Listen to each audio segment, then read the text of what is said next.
Hey, what's going on, everybody? It is the middle of June 2022 here in Youngstown, Ohio, and I just want to follow up with a property we just finished, so much so that I just took the pictures, and we are listing it for sale here today. We do not a lot, but I take about a meeting a day with people who are looking to get into the investment space for themselves, people who would like to invest with us, and people just want to kind of learn a little bit more about cash flow and how you can escape inflation, because what you find today is $5 gasoline, groceries going up, everything's up 20%.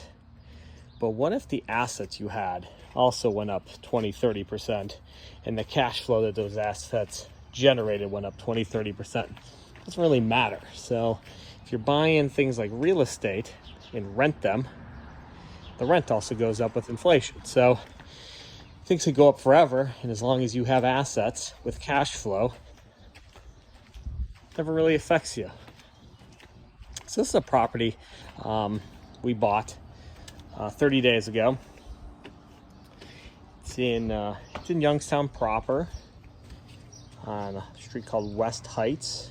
Just I don't know what direction, but it's near Austintown, which is a suburb we buy a lot of properties in.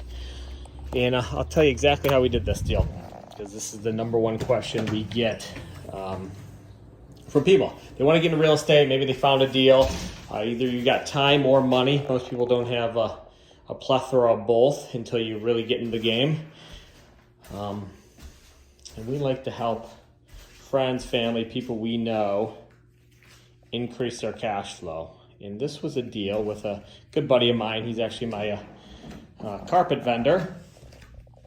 And he had some money in the stock market, and this was a couple months ago, and I think we were able to tell him to get out of those positions right before the market collapsed. That's the ex-hedge fund manager and me.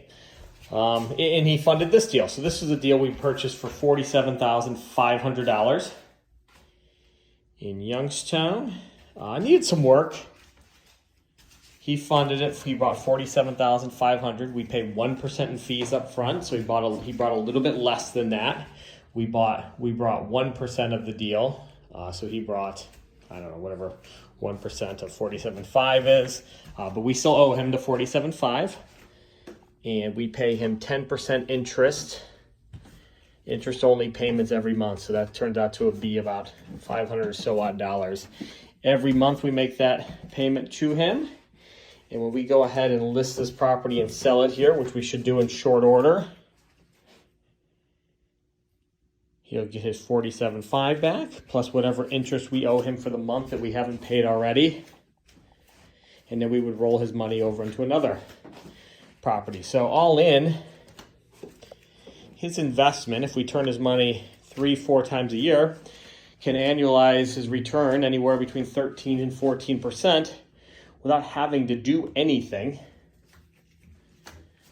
besides collect a check.